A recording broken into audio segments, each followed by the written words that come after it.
everyone.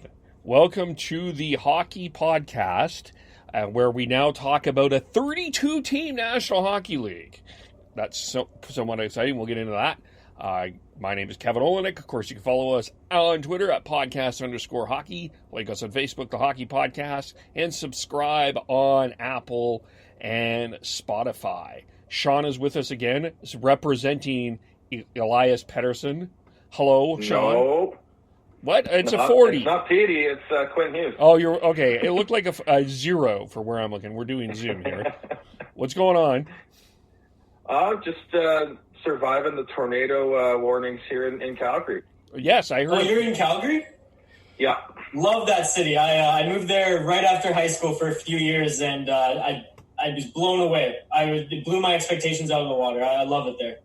All right. Well, another person from Calgary, Chris Schneider. Hello. Also hanging out in Calgary. Hello. Two Canuck fans from Calgary. And our guest today, the voice, is Isha Jahromi, VI Sports Talk from the Soda Pod. How's it going out in Victoria? Good, man. Good, thank you very much. It's a pleasure to be on the show. I've been keeping some tabs, listening to the last couple episodes. Kevin, we've been following each other on Twitter for a couple years now, and yeah, I'm really excited to talk some hockey with you guys. Great. We are too. And I guess we got to start with the news of the day. At 9 o'clock Pacific time, the Seattle, whatchamacallit, became the Kraken. And the singular Kraken. The singular Kraken, not the Krakens. The Kraken. What did we... we'll just kind of do this as a roundtable. What did we think? How did we feel? Is this the best nickname that they could come up with? Where are we at? It's the best one they could have gone. They had other ones that were kind of more traditional or geographical that could have made sense, but this is just fun. Like at this point, we're seeing it with a couple football teams. You got to be a little tentative going anywhere close to any sort of cultural or things. So go mythical, go crazy, go with a sea monster when you're a coastal city, and they definitely like to go a little bit that way with their team names in Seattle already. So I think it's fantastic, and the logo is pretty solid, and the colors look pretty sharp as well. Yeah, I'd have to agree. It was definitely on the top of my list as far as the possibilities that they had put out there. And it was the most badass one, and I'm really happy with how it turned out. The logo looks pretty classy with the tentacle arm going up the S. I really like it. I was really impressed too, guys. Now, I wrote on Twitter that the name but I'll get used to it. I'll probably get used to it by the end of the week, and I'll be fine with it. The branding, not just the logo, but the branding on every level, I think was outstanding. I think the colors, similar to the Seattle Mariners, but definitely reflect the West Coast without stealing from the Vancouver Canucks.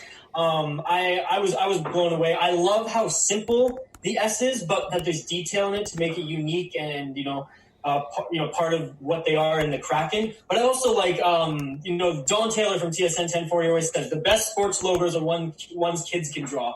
And I think they nailed it with this too, even going to the secondary one, which is, when they worked in the Space Needle to the anchor as well. I love it. As far as the name, I think it's a little gimmicky just because it's a meme. It's a GIF now, due to just the movie and everything. But it's not bad. And that's just me being picky because I'm a hockey nerd. Just some of the names I would have liked to see. Personally, I wanted the Metropolitans. I wanted them to go back old school to the Metropolitans. Now, I know that's a division in the National Hockey League, so obviously it would have probably been a headache to do that. But I think the Metros, that just would have rolled off the tongue. And if you're going to go old school as well, bring back the old color, the Seattle Sonics colors, the green and yellow. But hey, that didn't happen. I'm more than happy with what they rolled out because, Sean, like you said, they could have gone back and probably, with consultation with some of the indigenous communities, probably could have made a kick-ass Totems logo. But again, in the climate, especially right now, not just 2020 in general or, modern day, but what's going on in the world right now. It just wasn't the right move. And even when it was getting the wheels in motion last year. So overall, I think it was outstanding. It feels to me a little bit like we are, there's a bit of old school versus new school with the debate in this.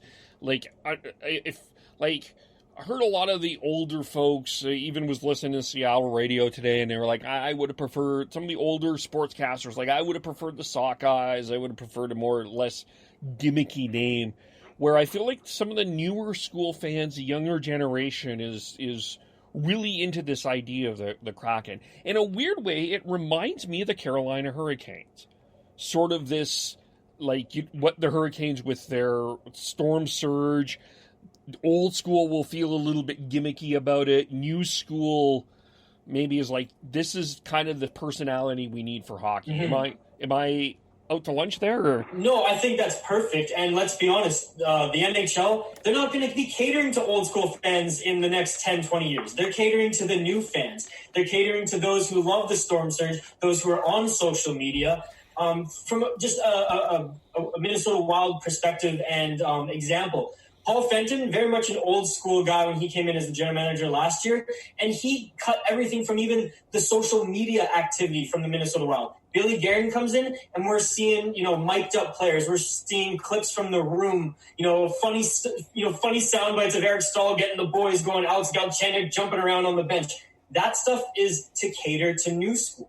And I think that you hit the nail on the head. When you're going for brand outreach and to get young people to buy in, like what they did with the Vegas Golden Knights, quite frankly, I think what you said is dead on. Yeah, and I think with the name they went new school, but with the logo and the colors and everything, they went a little bit old school. They college style almost, eh? Yeah, but they also took they with the S they took homage from the old Metropolitans logo. Yeah. And went from there and built on that, and that's what they should be doing. And I think I've said this on the podcast a while back when we were discussing this, when I think the short list of names or whatever that were coming out, and I said that there's a lot, really, in my opinion, really sort of bad names in sports and in hockey specifically. Unfortunately, we cheer for two of them, in my opinion, Wild and Canucks, two abstract things. I like the Canucks. The Wild don't roll my eyes around because the North Stars, they're the best. But it's just to me, it's like if you're going up and playing against a team with an intimidating name, and they're say they're a juggernaut, it just adds to it. It adds to everything. So I honestly think that going with the Kraken and yeah, it can be gimmicky, but honestly, there's so much they can do for in-game entertainment with it. We have a team in the league called the Ducks, man. They used to be called the Mighty Ducks, and we're arguing with this is gimmicky. Yeah, but just think about it. You can have there's a rum that you could put on special on for home games. There is right out the gate, just how the Wild have let's play hockey at the beginning of every home game. In Seattle, you can just let's get Kraken. It's there's so many things you can do for in-game entertainment, and that's so huge now. Well, you better believe Johnny Depp's going to be there opening night, right? In full-on Jack Sparrow attire, that, right? That's 100% happening with the Live Wikis, and their involvement in the Pirates of the Caribbean. Yeah. Yeah, it's just there's so much you can do with it, just like how the Golden Knights did it. I'm not the biggest fan of it, but it works, and I can see why people like it and why it's successful. So, but like I said, there's so much they can do, and I think that's why they chose it, as opposed to the Sockeyes, or was it the Emeralds was another one that they could have gone with, or the Totems. I just think there's a lot more fun things they can do to bring energy and entertainment into the building when it's a newer team and you're not guaranteed to have the success that the Golden Knights had. And yeah, just to go back for a half topic, you have to market to Gen Z because that's where the buying power is going to be at. Yeah. So as far as going to new school, I totally support that. And really, even with the name of the arena, they've been targeting Gen Z with the Climate Pledge Arena. Right, like they've been all We over. all rolled our eyes there. I just want to take note of that for everyone listening on the podcast. All of us just rolled our eyes. Yeah. It's because we're all going to call it the Crack House. It's Key Arena until I die, boys. That's kind of, I'm kind of with you there. Actually, it would be for me too. But but they are marketing to a newer generation, and what might be fascinating. I wasn't planning to talk about this, but there's been some little chatter about this. Is how do you think that they can break into the Canucks market? Like, do you think that they can take some Canuck fans? No. Canucks fans are way too crazy, man. Like a very, very minor amount at most. There was already that argument on Canucks Twitter today. Yeah, no, like, that's people I think arguing about whether or not you can. Yeah, well, that's like, I don't think they're going to steal them and be like, okay, now you're a Kraken fan versus a Canucks fan. But I do think there's going to be Canucks fans who buy in a little bit more, who maybe go down to Seattle, not to just see the Canucks in Seattle play, but to see Seattle play other teams, maybe buy some merch. Obviously, that's going to happen because that happens with every team. I'm a Canucks fan. I cover the Wild, but I'm also a diehard Capitals fan, right? Those are my three teams. I live and die by the Canucks, but I still dip into those markets. So I think that's the extent of what's going to happen. The Canucks fans will dip into that market because it's the shiny new toy. Why not? And it's so close to especially those, right across from the border. right. And they've been running a regional rival for years, if not decades. Dude, The border, like it's like Toronto fans going down to Buffalo. Yeah, that's what it's going to be like, and it's going to be fantastic. Like, or even Jays fans going down to Seattle for the Mariners and Jays. Totally. They can really market that as let's fill this arena so that Canucks fans can't come in. I actually am going to put out a prediction and say that there's going to be a lot of Nexus applications for the next year. You're so right. I that home opener for Seattle, I've said this on the podcast before, that home opener, if it's me, I know you want to go to the Climate Pledge Arena, but I go to CenturyLink and it's the Canucks. And now that it looks like we're starting for the next couple of years in January, that's your Winter Classic. For sure is the Kraken versus the Canucks. That is my opening night if I'm Seattle. Only if the Minnesota Wild get theirs first, Kevin, because these people in the state of hockey, they're dying over here for an outdoor game. And they deserve it. That's what the Stadium Series is for. We had Matt Sakaris on our show yesterday, actually. He says that whole thing is now diluted because of adding, they took away from the magic of just having a Winter Classic, now just making it a money thing. And it was an interesting talk. So. Oh, interesting. I agree with that, but I do think that when it goes to areas that like special spots, it's the magic comes back. And going to Minnesota would bring that back, in my opinion. I hope so. I really hope so. I don't think there's a lot of people that realize how important hockey is in Minnesota. Do you want me to give you a quick stat? They sold out the Xcel Energy Center with 18,000 seats for a high school hockey tournament. Not the finals, the entire tournament. That's insane. Like, junior hockey doesn't even... in Victoria, for the Victoria Royals, they sell out in the playoffs a 7,000-seater barn. During the regular season, half of capacity. Man, this is high school hockey, and I know it's the championship, but 18,000 people? That's insane. I know that they call Alberta America Light, but Minnesota, let's be honest, is Canada Light. Oh, dude, there's parts of Ontario that literally dig into the States more than Minnesota. Who would be that first? Who would be that game that they'd want? Who? Like, if it was what team do they want to play? That's a good question. I think probably they'd want to beat the Blackhawks because they hate the Blackhawks. St. Louis, it's a good matchup too, but I think that Minnesota fans, they just cannot stand Chicago. So I think that they'd want to play their rival. That's fair. I would say it has to come back between those. Yeah. Sorry about that. Yeah, I would say between those two. Just it'd be funny because it's like finally Minnesota gets a Winter Classic, an outdoor game, and who's in it? Chicago again. Jeez. Oh, good point though. No, you're totally right. So it's one of those things though. It's like I wish the NHL didn't do that because they not only diluted the product with multiple games, they diluted it with the same few teams over and over again. I mean, yeah. And that's part of it for sure. They diluted it because they used the same teams over and over and over again. Like how many outdoor games has Taves, Giroux, because it's Philly, Crosby. Chicago, Pittsburgh. Pittsburgh. Boston's been in a few. And why Minnesota hasn't been in one, I don't understand. It's all about the money, man. Follow the money. So, quickly before we get into the Wild here, how many big words that you did not understand did Matt Sakaris use on your podcast?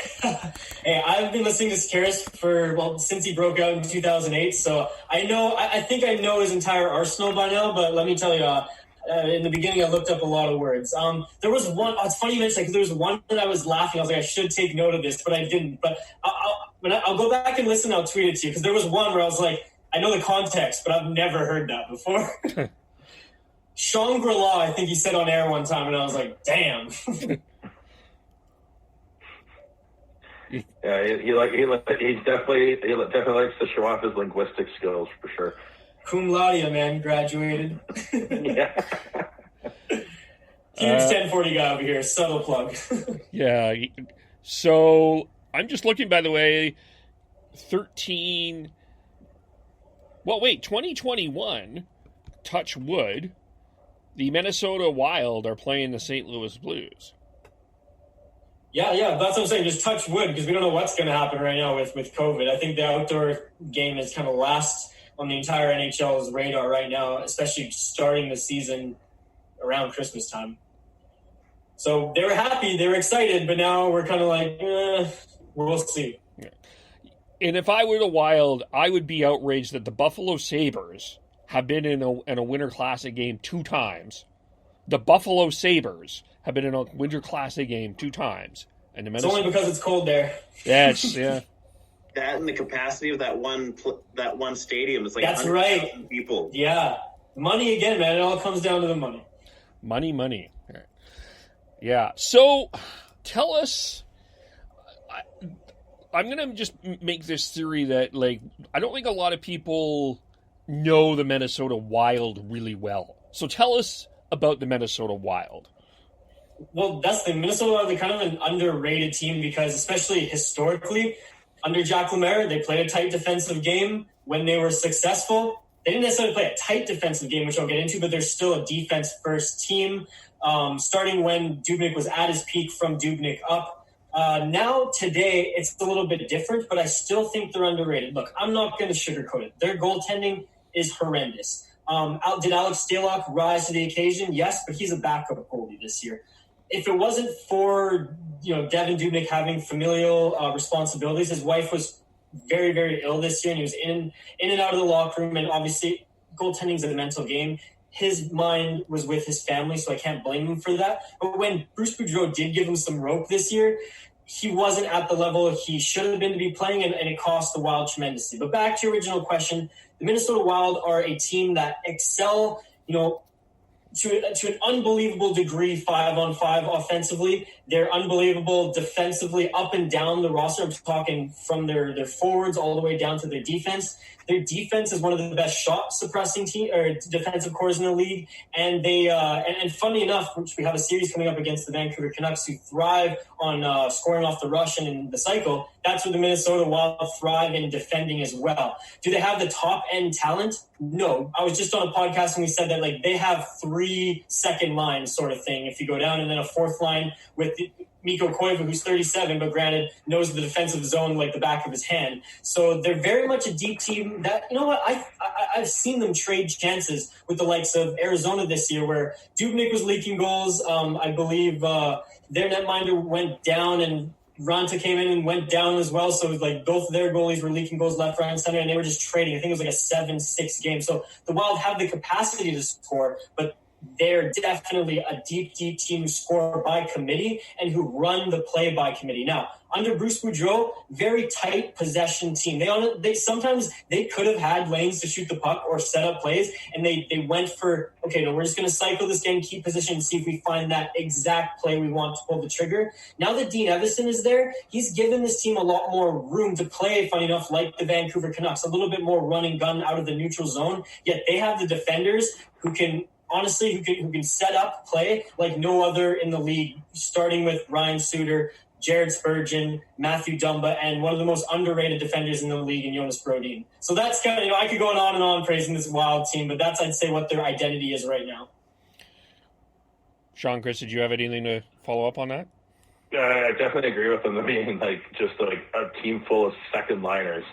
Kevin Fiala really took off at the end of the season, and looks like finally living up to the he's a superstar hype, for sure.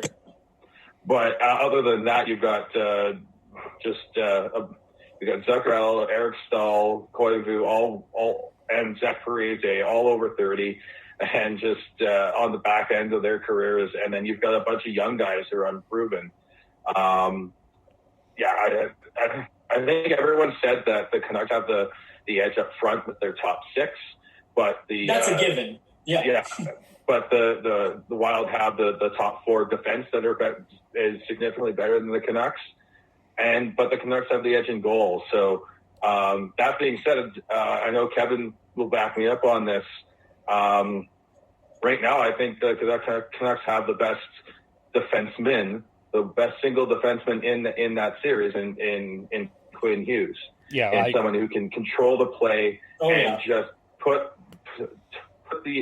turn the game around and just change the total tempo and feel of the game, because he'll just make some sort of play, and next thing you know, the Canucks could be up 1-2-0 or come back from 2 goals down.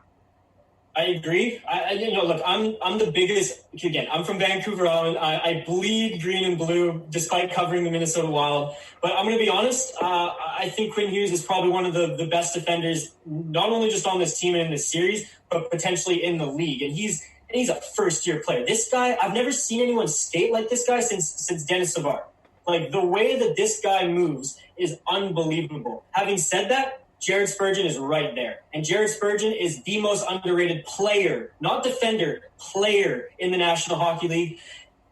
It blows my mind he's not in Norris conversations. It blows my mind. Tell us more. Well, I don't want to just continue to run down his analytics. I could do that, in describing him. But the way his breakout is near top of the league, his defensive play is near top of the league, his power play is near top of the league. The only place where he kind of struggles is the PK. He doesn't play the PK, so it doesn't really matter. He's like that Quinn Hughes player, except with a little bit more defensive experience. I don't necessarily want to say he's the better defenseman, because we don't know what Quinn Hughes still has years to develop, where Jared Spurgeon just turned 30. But right now, if you put those two, if you want to just match them head to head, I'd give Quinn Hughes the edge in skating a little bit, just because he's younger and a little bit faster from A to B. But in every other way, I think Spurgeon is just the better defensive player and is almost there in skating as well. Guys, Spurgeon, if you want to go underlying numbers, he's always top 5 in the league. If you want to go points, he's a 40 to 50 point defender playing 82 games. And he's a power play specialist. And he's got a hell of a shot, guys. He's undersized. I think he just gets lost because he plays for the Wild, unfortunately. Yeah, and he doesn't get injured either, which is great to see. But there's so many players in this back. Like I talked about Jonas Brodin. He had I don't want to say like a breakout season this year, but offensively he put up, I think, 10 more points than what he's used to. But that was just because he was picking up the slack from Matthew Dumba, who didn't rise to the occasion this year offensively. Halfway through the season, his defense got a lot better.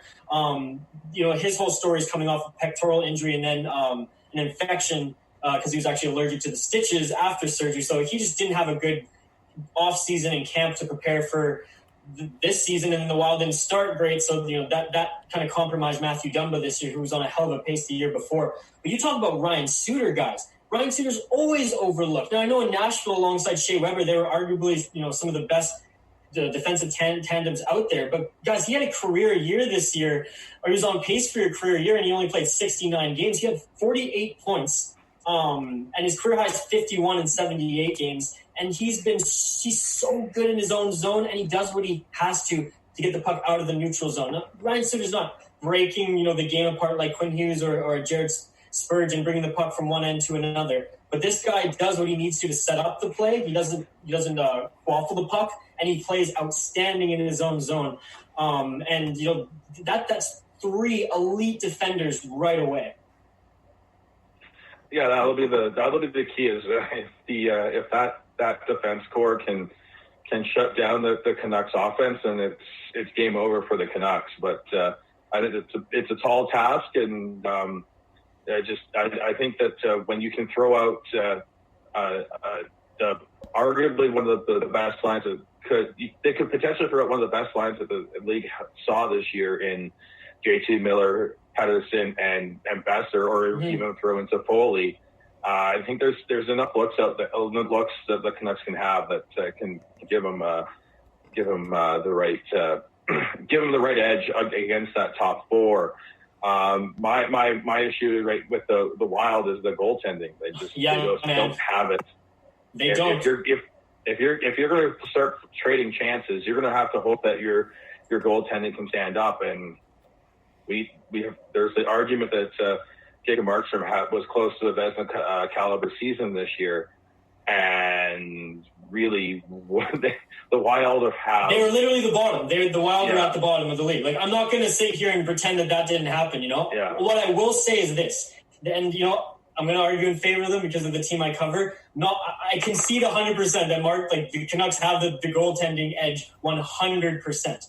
But what the Minnesota Wild do have is a goaltender who rose to the occasion and won the Minnesota Wild games. And according to JFresh Hockey, if Dubnyk wasn't put in net and they actually allowed Stalock to take over even 5 more games this year, he probably would have won them a few more points, and maybe they weren't outside the window looking in when the NHL paused in regards to the playoffs. And they have this young kid who there's a question mark, and you don't want to throw question marks in the playoffs. I understand this. But with everything being equal now, with every team coming off injuries, with now a goaltender who thrived in the AHL, he's not taking AHL shots right now. He's taking NHL shots in scrimmages just like every other goaltender and competing for a spot. And he's looking damn good right now. And so I know it's only a 5-game series, so that may trump this argument. But what do the Minnesota Wild have to lose if in camp this guy's the better goaltender? If they throw him out there and he doesn't play well, then you throw Stalock in the next game, or Dubnyk if all is well with him. He's the biggest question mark in my mind because I just don't know where his head is at, especially still supporting his family. His wife is a lot healthier now,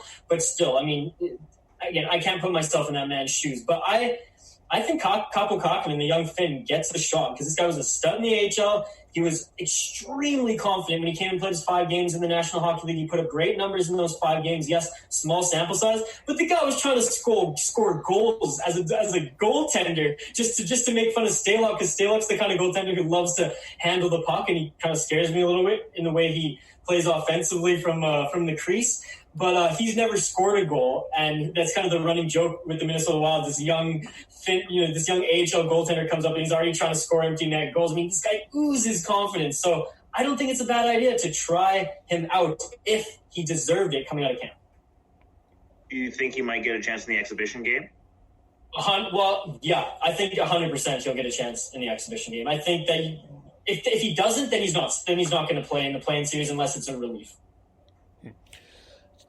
Tell me what was the difference between Bruce Boudreau and Dean Evason?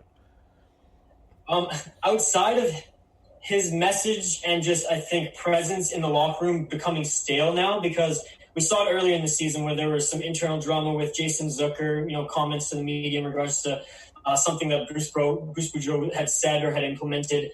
Ryan Suter and Zach Parise were very much, those two guys, as a lot of professional athletes do, have a big ego and, sometimes tried to contest the word of Bruce Boudreau. So right then and there, his word just kind of got a little stale. And he'd been with the Wild for a while. They've been in the trenches for a while. But as far as on the ice play, Bruce Boudreau played a much more tight game, as I alluded to before, a very strong possession game.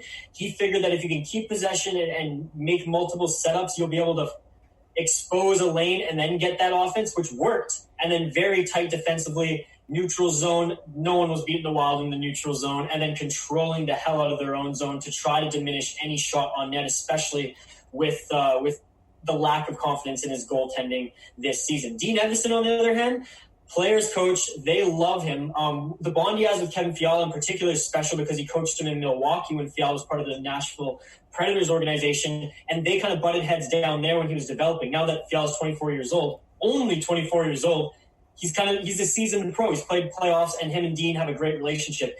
Dean is much more loose with both the older players and the younger players, and he plays a little bit more of a running gun game similar to the Vancouver Canucks chances off the rush, because he lets some of these younger players have a little bit more rope and give some of them some more minutes. Like Bruce Boudreau, for example, buried Ryan Donato on the fourth line and only gave him 5 to 10 minutes a night. This guy, though, can play an okay two-way game. He's a National Hockey League player. He wasn't scratched because he was a bad defender. That just wasn't Bruce Boudreau's type of player, that, north-south Hudson Bay row, right to the net, get that shot going. So I think that Dean Evason is allowing, especially the stars and those who have the offensive first talents, like a Donato, like a Kevin Fiala, hell, maybe even a Matt Zuccarello, now that he's kind of been more used to this team. I think that he's a little bit more loose and less structured defensively. Having said that, he hasn't gone away from that game plan on the back end, because they still are, like I said, one of the best teams in shot suppression. So it sounds like they're going to have fun. I think they're going to have a lot more fun, yeah. Especially with a team like the Vancouver Canucks, who, like you said, if Markstrom doesn't rise to the occasion and just plays average, and the Minnesota Wild goaltender just plays average, we're still going to see a ton of goals both ways. So it's going to be fun. Because the Minnesota Wild defense create a ton of offense as well. I believe they actually outscored, as the defensive core, the defensive core of the Vancouver Canucks this year as well, yet they're pegged as the best defensive core in the league. So it just shows that all the offense isn't necessarily coming from the forwards from the Minnesota Wild. Yet, again, like I concede with the goaltending for the Canucks, I'm not going to argue that your guys' the Vancouver Canucks' top two lines are way better than the Minnesota Wild. But when you compare 3 and 4, if they get those matchups, it's not even close, man. And I know the Vancouver Canucks have young players who've yet to prove themselves, and I don't want to write off the Jake Virtanens, the Adam Gaudets, who can really be potential game breakers. I'm just saying, from what I see right now, Joel Eriksson Ek, the fact that he was in Selke conversations, this kid's unbelievable. He's second in the league in offensive, defensive numbers as well in various categories.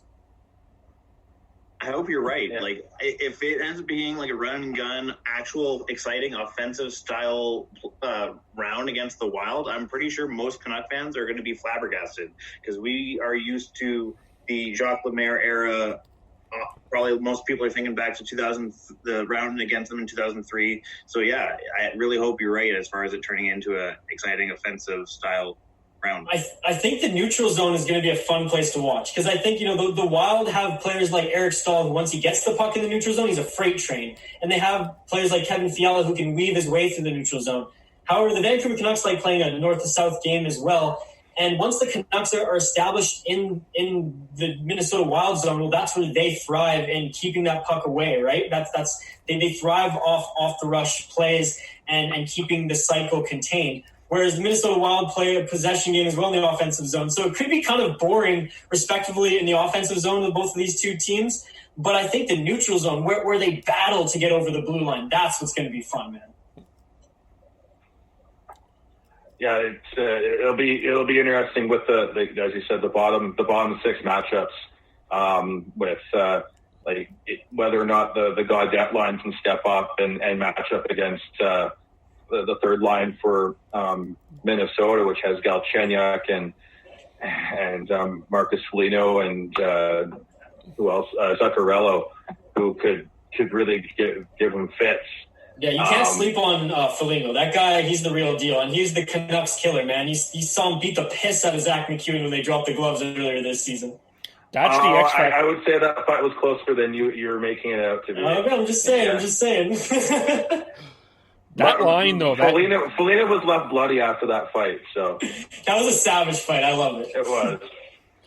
So, but and we don't even know. Yeah, we don't even know if Virtanen will be even on that third line. We don't even know what the makeup of the Canucks fourth line will be. It's that I think that'll be a very interesting matchup to watch. See how Travis Green tries to utilize that young third line that he's going to be running out there. I love how it's two younger coaches, inexperienced NHL playoff coaches who are now heading their teams. Dean Evason has been part of various winning teams as an assistant, but he's never been the head coach for a playoff team. Same goes with Mike Green, not Mike Green, yeah. Greener there and Travis Green there in Vancouver. And then I think the Mike other Green pop into my head. the other one to watch. Big storyline to watch, and you mentioned him earlier, Eriksson Ek. He was the player that the Wild chose over hometown boy Brock Besser, and I think Besser's going to have a bit of a chip on his shoulder this after all those stupid rumors that were floating around Vancouver when this all started, and plus he's playing against his hometown team. I really think that seeing those two go at it's going to be a very interesting storyline to watch. Yeah, I like that storyline. I do think it's more media-driven. I think the real storyline is the two Swedes going head-to-head. I think Eriksson Ek I think Dean Evason's going to do everything he can to keep that big Swede on your guys' little Swede, Elias Pettersson. And now I know the first two games, Vancouver gets home ice advantage, so they're going to evade that matchup as much as possible. But dude, Eriksson Ek, he's the real deal. Again, he's one of the best defensive forwards in the league. He's also, I believe there was a poll that ran around the Athletic earlier this season, top 5 most hated player in the league too. He's got that baby face smile that just gets under everyone's skin. It's not even what he says, it's how hard he plays. People say that just a simple tap from his stick pisses them off more than anyone else because he just got that big shit-eating grin on his face and he plays super hard. There's a photo circulating, it's the cover photo for an Athletic article by Michael Russo, beat writer of the Minnesota Wild. And there's a picture of him just stapling Bo Horvat to the wall. And he's got this smile on his face, and Horvat, you can just see, he's just like, oh my God, get this guy off me. So I think he's going to be one to watch for sure. Who do you see the Horvat line matching up with? If it's Eriksson at Pettersson, I'm assuming we're seeing Horvat versus Eric Stahl.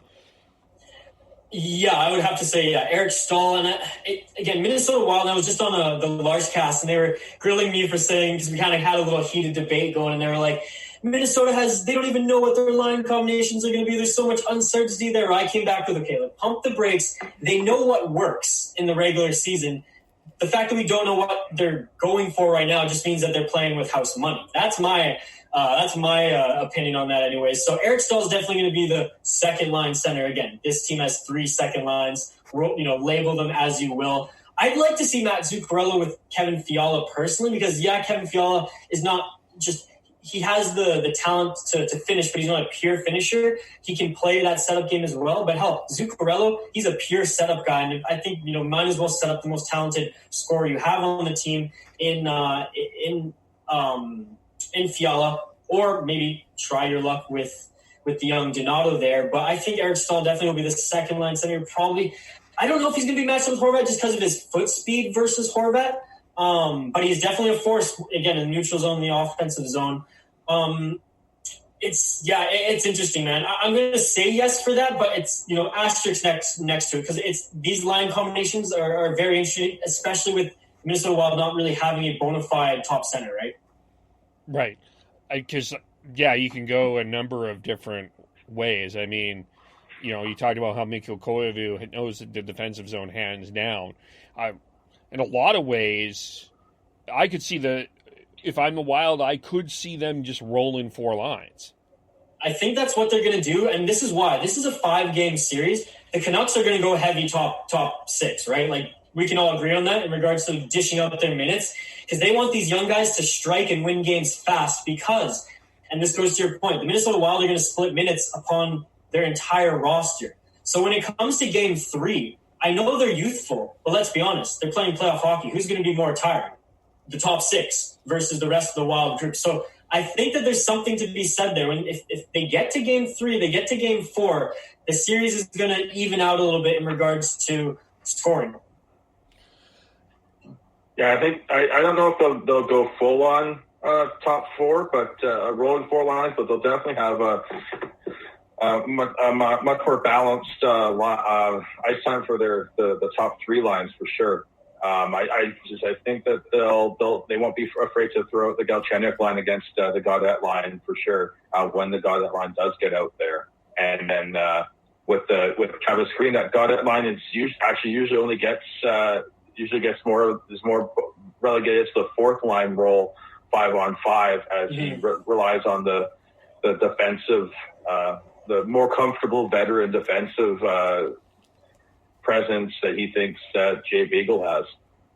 By the way, Jay Beagle gets way too much flack in Vancouver. That guy, it's a little bit tongue-in-cheek, but I'll die by the sword. MVP for the Washington Capitals. Ovi had no business winning MVP. If it wasn't for Jay Beagle, they would not win the cup, guys. Come on. I love Jay Beagle. I love that player so much, man. The fact that he won at the ECHL level, the AHL level, and the National Hockey League level. I believe he has like over 80 playoff games, too. Like, this guy's such a stud. Oh, and I think that's something that a lot of people, I think, are starting to realize when they starting to dive into the everything here. The Canucks, in terms of actual playoff experience, are actually not that bad. When you look at, they've got Pearson and Toffoli, who for sure had all those deep runs with the Kings. They've got JT Miller, who's had a couple deep runs. They've got Alex Edler, who's had deep runs. Even Chris Tanev played in the 2011 finals. When the Canucks defense got decimated in that series. Tyler Myers has had some playoffs experience. I do think that, and then you look at the Wild. They've got Suter, Parise. Both have had decent. Like Parise went on that Devils run before. Yep. Went over to the Wild. Well, Fiala was with Nashville recently too. Like Fiala, he broke his leg too, so that guy knows what it takes to win, going to the dirty areas. What I think what you brought up, Sean, is awesome because it shows that again this series is so even because men played games in the playoffs. You said the Vancouver Canucks have a ton of players who've played extensive roles in the playoffs. As far as games played in the playoffs, the Minnesota Wild have the more experience. I wrote down here that as far as playoff games played, again, not players who played playoffs, Minnesota Wild, 814 playoff games to Vancouver's 472, and that's with roster players who've played more than 20 games in the regular season. So it's interesting, but again, like that evens out when it comes to, you got Toffoli, and Pearson, and you have maybe more players on the roster who played in the playoffs. Mind you, some who've gone very far, but the Minnesota Wild have just experience up and down, mind you, because of the age of some of these players. But at the same time, we've seen 30-year-old players not even get a cup of coffee in the playoffs, so it is what it is. And I think once you hit a certain point, comparing 400 to 800 games played in the playoffs, I think it's just is sort of the difference is minimal in my opinion, especially if you've got the players that have gone deep and know what it takes, and both teams have it. Eric Staal's won a cup. Like I said, Parise went deep with the Devils. The Canucks have Pearson and Toffoli, and JT Miller has done a deep run as well. So, Alex Edler too, man. Alex Edler's the season guy, right? He went all the way. Yeah, and then even Tyler Myers went all the way to the conference finals a couple of years ago. So they both have it, and I think it's going to come down to who can execute their game plan and execute in the offensive zone better than the other team. It's as you said, it's even. It's just going to come down to execution at this point. Yeah, whoever's going to bring it is basically going to win. I have to say, guys, from someone who's like a Vancouver Canucks fan and who covers the Minnesota Wild, this is the best. This is the best of both worlds for me. I can't lose. Do you have a prediction? It's hard because of basically everything that we just said here, but I've been contesting my co-host, who's funny enough, like I'm the BC boy and he's from Minnesota, yet he thinks the Vancouver Canucks are going to win, and I think the Minnesota Wild are going to win. So I couldn't, I couldn't sit here and have you guys, keep a straight face and not laugh at me if I didn't say it's not going to go 5 games. Like, it's going to go right to the end. And the Minnesota Wild are going to win. Because their goaltending is going to play moderately, and Jacob Markstrom's going to have one off game, and we're going to take advantage. That's my prediction. Faber said 3. Yeah, Faber loves the Canucks. I honestly have the Canucks in 4. I think that I just don't think the goaltending is there on Minnesota. And fair enough. And I think that I just think that this is going to be the breakout. This is going to be the breakout time for Pettersson and Hughes. For people that don't realize how good those 2 players are, they're gonna see it, and Absolutely. I think that's what it is. The one thing with the Canucks is that, and I know I can come across quite biased on this, but it's the type of players they're bringing into the organization, and their drive and willingness for improvement on understanding what it takes to win is what is going to really help this team, like starting on next week and going forwards this season and beyond. You look at the way Petey is always looking to improve his game. Mm-hmm. Bo Horvat coming out of junior, what was the knock on him? His skating. It's now a strength. I love it. And then Quinn Hughes, like he grew up as a hockey professional. Mm-hmm. Like he's going, like his dad was a skills development coach for the Leafs. Like he knows what it takes to be a professional. And then they've surrounded them with the right group of players, like the right veterans in the top end there. You've got Alex Edler. You've got, like we've mentioned, Toffoli and Pearson. And I've been blown away the everything we've seen from JT Miller in terms of just the way he's taken this team and become a big leader so soon after coming over is just it's mind blowing. And I just look at that and I'm like, I just don't think there's the drive. I think it's just going to be too hard to stop with that skill. Hey, fair, and like I can't argue against any of that because I agree with it all. I just think it's not fair to not give the Minnesota Wild and these veteran players who have that same drive. Look, I know you being Vancouver Canucks fans, you probably don't read the Athletic Minnesota. I obviously read both of them because I'm both Canucks fan and I cover the team. But the leadership and drive that these veteran players instill in the young guys on this roster is second to none in the league, in my humble opinion, with Jared Spurgeon and Ryan Suter and Eric Stahl, leading the charge and everyone buying in. So though I agree that the talent in Vancouver is better than the talent in Minnesota, but I will say, and Faber's a buddy of mine, so this is no disrespect, but to say that the Canucks are going to sweep this team, I think that's a little disrespectful to the players on this team. But I get it just because of the goaltending. But if the goaltending was that bad, that would allow for a sweep with the roster that it has and the underlying numbers that this team put up, that really painted the picture that if they had good goaltending, they would be one of the better teams in the league. You guys can go and check out those stats. They're out there. I do not think that you can say that they're going to sweep this team when goaltending was bad throughout the season, yet they're still here. Do I think it's impossible? No, because I've seen this goaltending collapse. But I think it's disrespectful for the rest of the roster to say that they're going to sweep, man. Like, come on. If anything, they're going to win. It's not going to be a sweep. If they get destroyed, they're still going to win one game. And anyways, that's my opinion on that. I think this is just overall, I think it's going to be hard for any team to sweep another team. Even if you look at Pittsburgh, Montreal. I was just going to say, unless it's Pittsburgh, Montreal. Even that, I can't. I could see Montreal winning one game because it's. I just think it's going to be.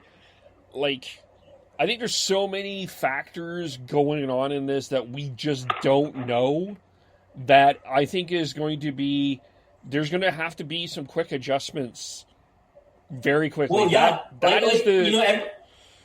Everyone's coming in injury-free, right, Kevin? Yeah. But what if there's an outbreak and you lose 3 or 4 of your top players? The NHL is going to keep rolling. Yeah, they're finishing this. There's no question. They're finishing this come hell or high water. That is That is for sure. But they'll sign ECHL players, quarantine them, and throw them in the roster if they have to finish this thing off, man. But I mean, there's the other factors of this: playing with no fans, or how the ambiance looks, how it's going to be officiating.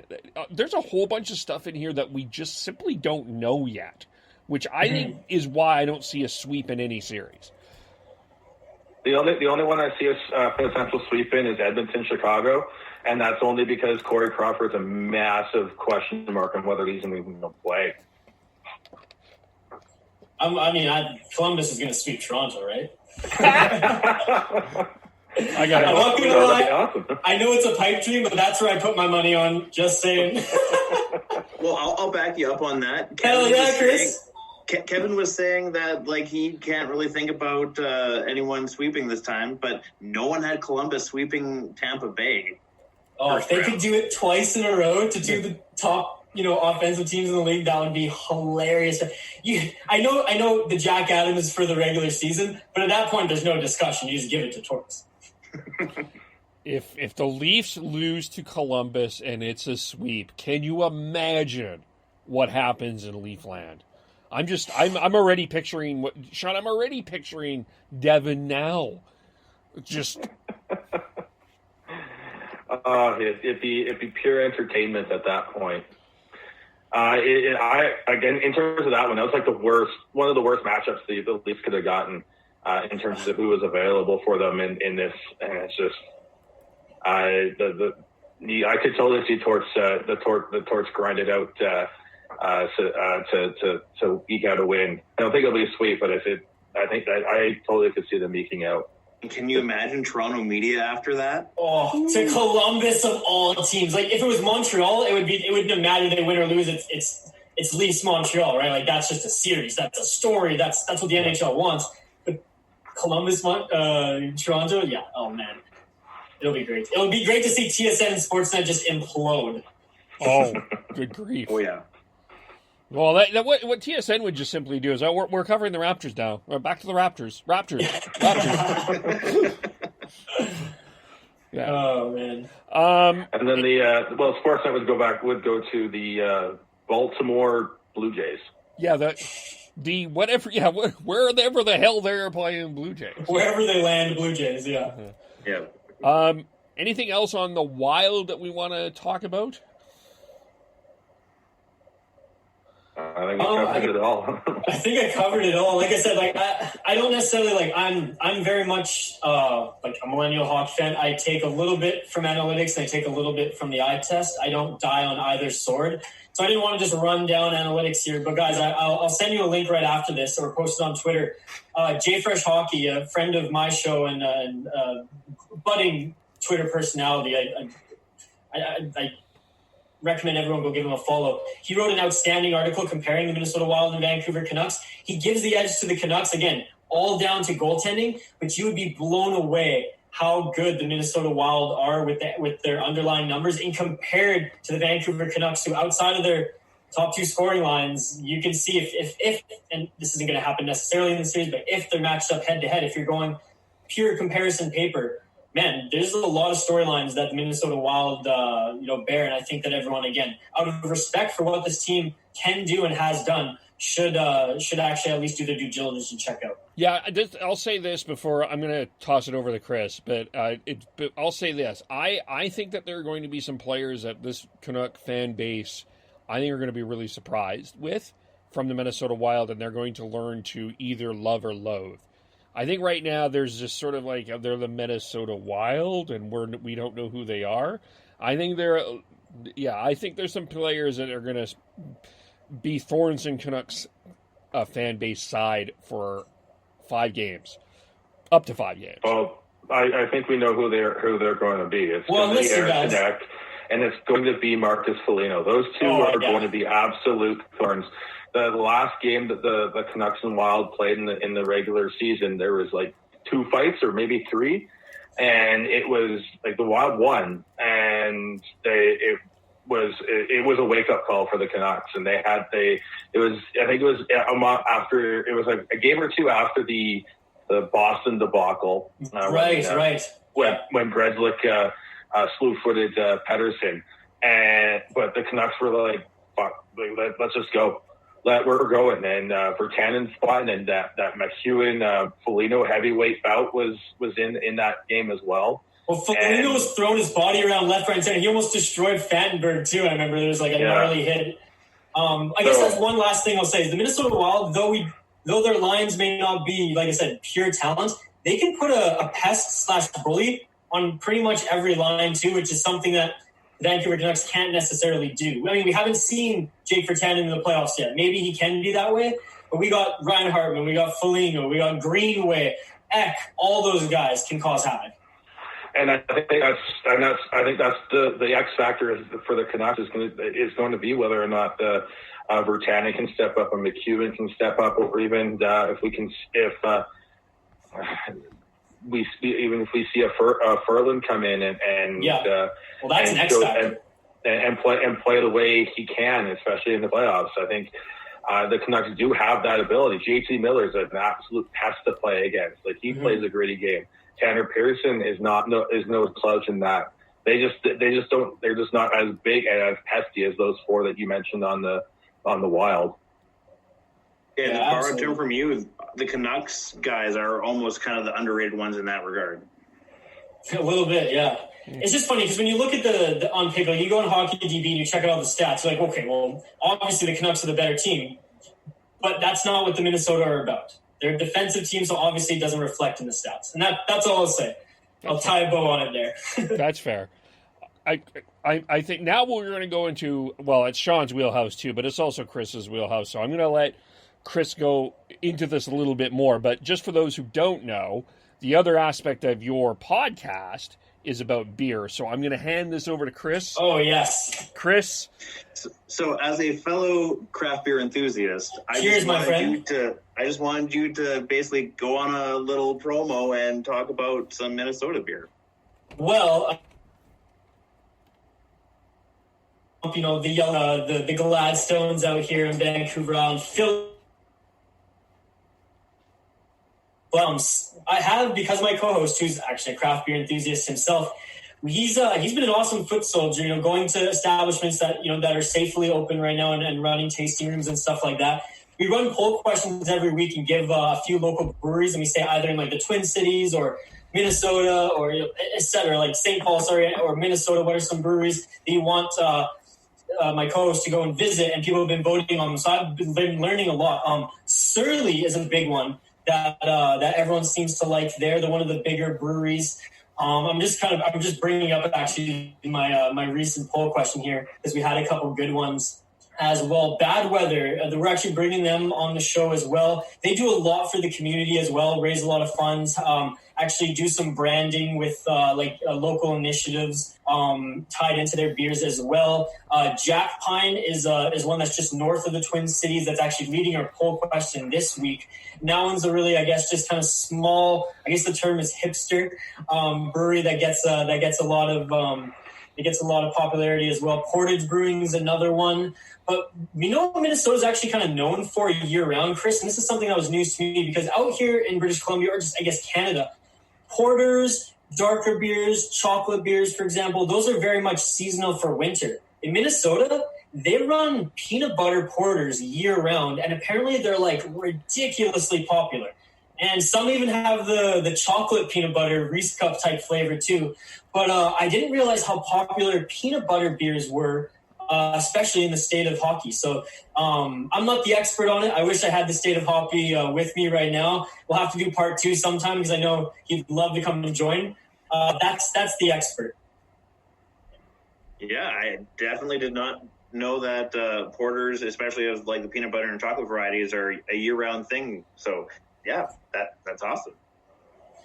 Yeah, I'm learning a lot, man. And we're doing a little thing now. We're going to start doing an exchange and do a little segment on it. So we're going to send each other some beers, and hopefully if the sponsors want to get in on it, they'll be able to help cover that, and we'll give them some publicity to do so. So, because I've been talking about Phillips, they're one of my favorites here on Vancouver Island, and he's been going off about bad weather. So we're going to do a little exchange moving forward. But again, follow us on Twitter at the Soda Pod. Every week we have a beer poll question. So if you're just a beer enthusiast, just check out some of the names we have there. The State of Hoppy, he's adamant in saying that he doesn't put subpar breweries and beer reviews on the Soda Pod. These are top notch.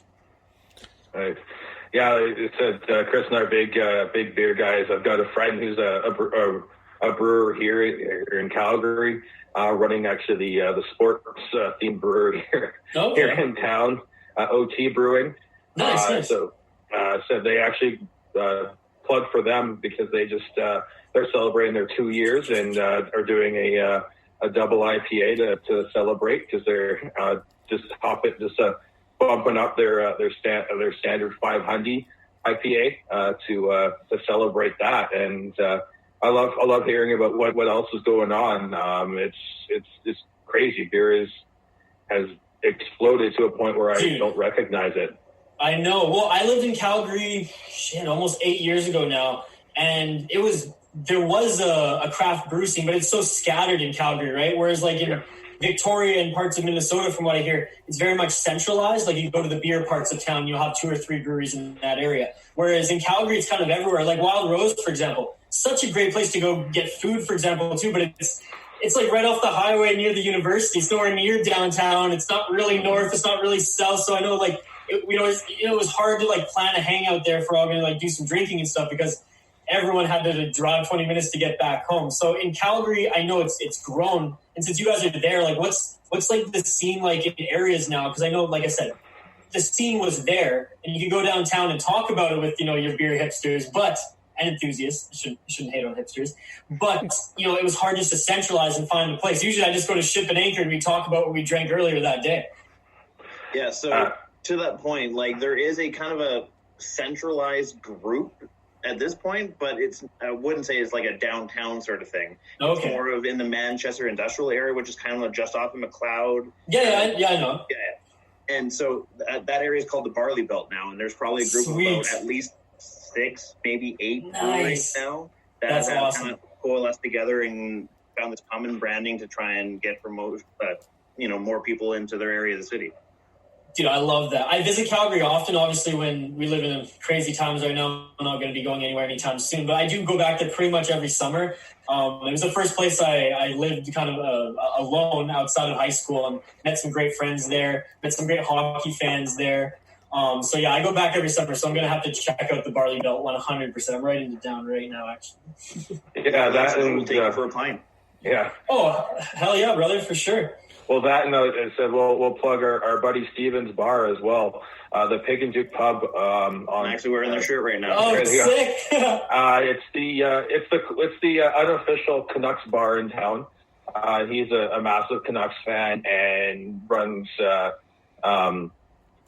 contests where you get to go to games with him and all that. Chris and I were supposed to go out to Vancouver for a Flames and Canucks game with him.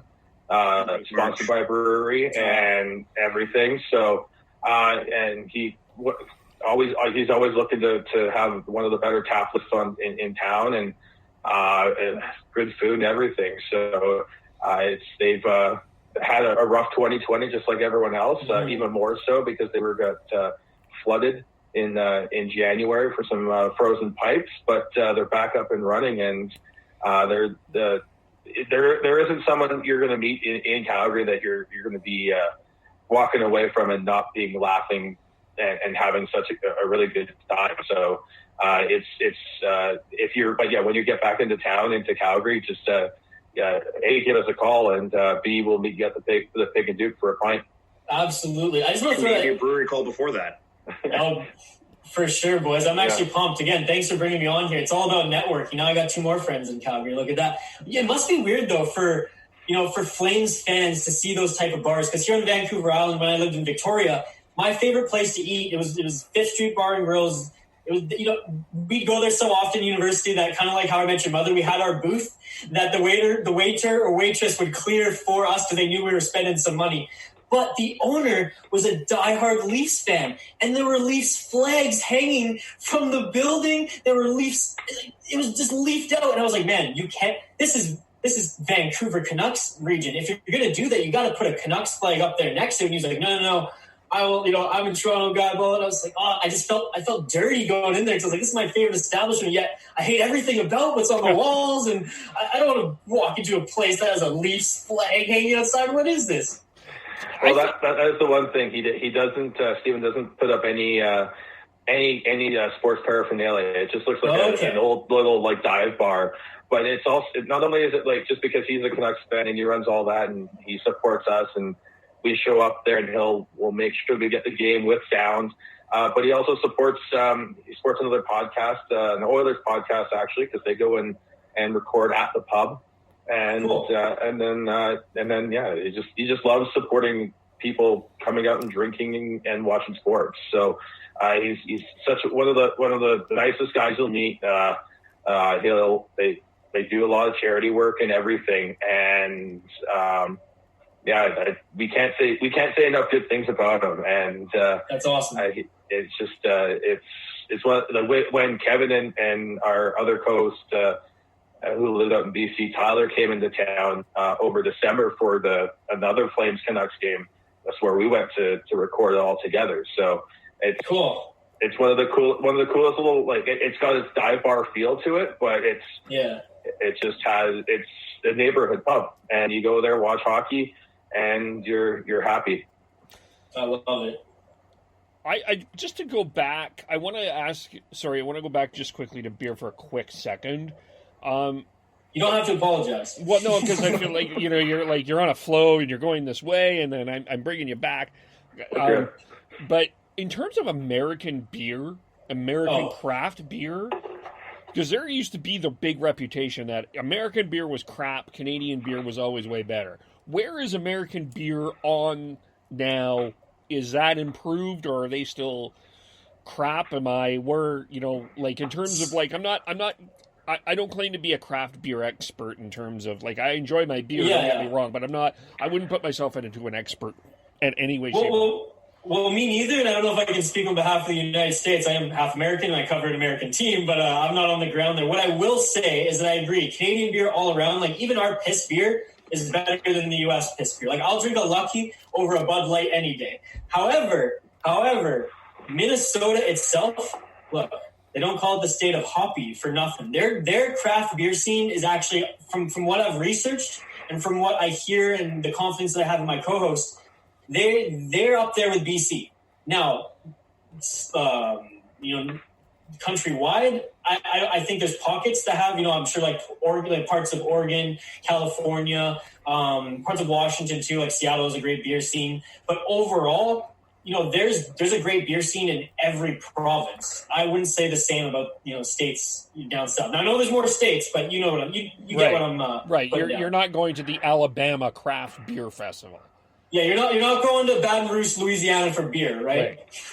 Yeah, I would make the argument that it's almost more so craft versus mainstream, not Canada versus U.S. I feel like that's kind of evolved over the past. Fair enough. That and the pockets in the States are years ahead of where a majority of Canada is in terms of what they're doing with beer. Yeah, because BC's exploded, in the last decade? Now, I know it kind of started here and it was always here, but the last decade it's gone out of the roof. Especially Vancouver Island always kind of had that vibe in Victoria, but now you go to North Island and Nanaimo and the Comox Valley have breweries left, right, and center. Shit, I live in the Comox Valley, Comox actually, and I just moved up here from Victoria. I biked by just this tiny little hole in the wall. I went in, dude, it's one of the best microbreweries I've ever gone to. And the food was outstanding. The vibe was outstanding. The service was the best service I ever had. The guy gave me a little elbow handshake after explaining everything to me. And it's awesome to see that it's growing so much in Canada. Because like you said, in the pockets in the States, it had that cult following. It had the finances. It had the people. It was more niche in Canada. And obviously being a country with less people, it's harder to survive on niche brands. Yeah, it's created communities too, and that's what it is. Yeah, we're talking about it right now, right? Yeah. beer, like sports, it creates communities. Cheers, boys. With everything it is, it's all about community and creating a place for people to go and talk sports, talk politics, talk whatever you really want, and that's what it is. And the big pockets in the States, Kev, are like they said, Portland, Austin, Texas has a fantastic beer scene. Out in the East, even Boston and that area, as well as Minnesota in the Midwest there. And I'm sure even throw in Northern Bay area too. Even like all along Cali Coast there is as well. So, but it just continues to grow, and you're continuing to see more and more. So, it's awesome to see that you've got a cross continent love of beer and hockey that's turned into a cool podcast. And as you said, hopefully you get some interesting beers in that in exchange as well. Yeah, I mean, I really want to go there. Obviously, it's not happening. It literally can't happen with the border closing and us living in a pandemic. Hopefully next year the high school state championship will be going on, even if the Winter Classic doesn't go on. And I'm definitely going to do some brewery hopping and go watch some stellar high school hockey. Well, I'm just another thing I was just thinking about, back to the Seattle-Vancouver thing. Just imagine the craft beer fest that you can put on. Both cities can put on, like, just... Oh, yeah, you're right. That would be... bets. There you go. That's how you incorporate that. Yeah. Hell yeah. Yeah. I mean, that would be fun as well. So tell us a little bit about tell us the story behind your podcast. It's, I think it's kind of unique, but you tell it from your perspective. Okay, it's a long story, boys, so I'm going to give you a crash course through, right? But I can't tell the story without giving a little backstory. And it's funny enough because your other guest on the show, Chris Faber, he's part of that story. So my now business partner and former co-host on a show that we used to host, a podcast that actually was picked up by local radio. So under the Stick and Rink podcast brand, my business partner now, Dylan Kaiser, along with Chris Faber, and I started that podcast together. We picked up by local radio and kept that going for about a year and a half. We kind of went our separate ways, where Faber went to grow his great podcast, Canucks Conversation, that he's doing right now, and writing for Canucks Army, and just going the pure Canucks route. Where Dylan and I continued to do our Canucks. It was Canucks based, but we didn't really want to talk all Canucks. We wanted to talk all sports and hockey. We kept it more Canucks based for radio, and more just kind of raunchy all around hockey talk for the podcast, as podcasts, grant that opportunity to do so. But we were able to get like 3 or 4 hours of content with us posting our radio content and doing a few podcasts a week. Because, unlike Faber, who went and did his Canucks route, went all in on that, Dylan and I kind of wanted to just do something different, and we wanted to, quite frankly, monetize what we were doing. Dylan comes from a family of entrepreneurs. I am a very artistic and innovative person who, coming out of university, and unfortunately one of those who's not going to go into the career where, I studied my degree for in the last few years. I found media, I found, writing, and I kind of want to go into that route. But I didn't want to take the traditional route. I don't want to be another BCIT grad who has the dream of covering the Vancouver Canucks until they die. I like paving my own route. And with a business partner and at the time co-host in Dylan, with that experience, we decided to end Stick and Rink, but not end it, grow it. And we decided to go all in on a business venture called the Hockey Podcast Network. So essentially we built a network and contracted out positions to cover every team in the National Hockey League. So we actually handed off the Stick and Rink brand to, in my opinion, the most unique Canucks-based podcast in the market, because they talk maybe 10% Canucks, 10% hockey, and then the rest just, it's a party. And I don't know, whether you like Barstool or not, they're kind of Barstool-esque in that it's a fun time and you're going to laugh versus get your sports fix.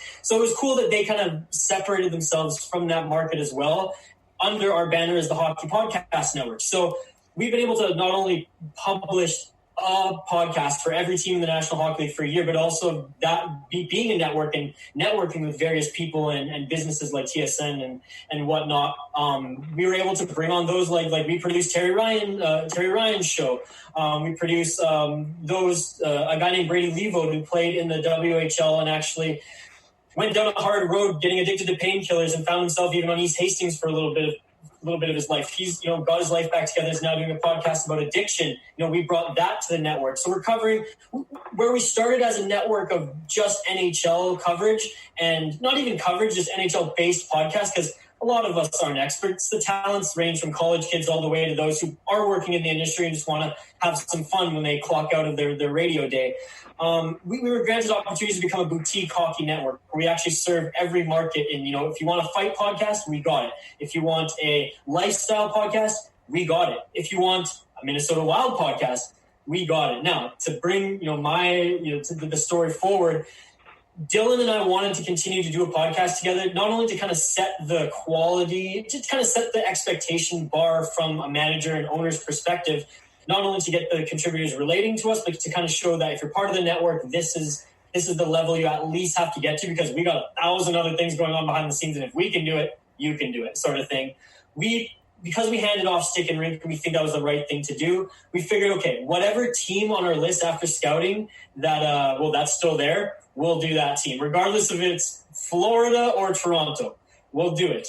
The last one was Minnesota. And credit to Minnesota, it's because they have an amazing market there.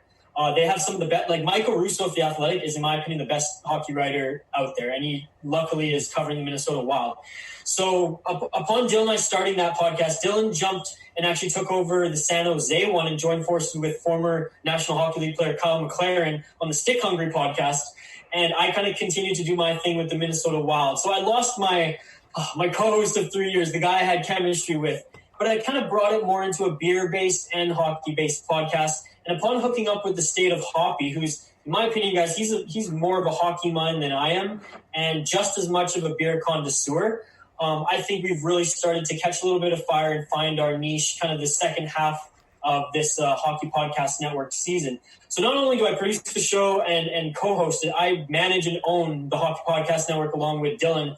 And that's kind of the crash course story of how I got to where I am. Cool. I just want to quickly throw in one thing. I really like your guys' kind of basic two-color sort of logo that you have for every different podcast.